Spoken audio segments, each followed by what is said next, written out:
અદાલત ભેગી થઈ છે. આદિવાસી સમાજની અદાલત છે. ચૈતરભાઈ ને સરકારની અદાલતે અને સરકારે ભેગા મળીને જે કાંઈ ન્યાય અન્યાય કર્યો એનો સાચો ન્યાય આદિવાસી સમાજની અદાલતમાં થવાનો છે અને નિર્ણય આજે અહીંથી આપણે કરીને જવાનો દોસ્તો.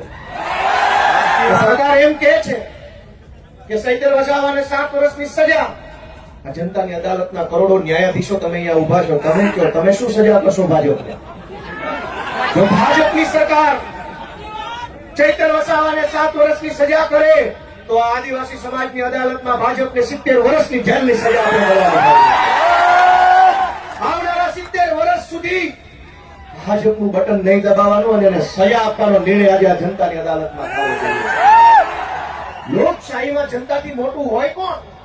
જનતાથી મોટું કોણ?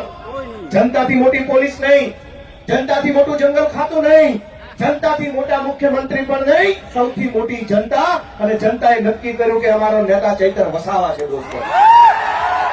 એટલે આ સજા માત્ર ચૈતર વસાવાને નહીં, જનતાને છે આ સજા. કેમ કે જનતાએ નક્કી કર્યું ને અમારો નેતા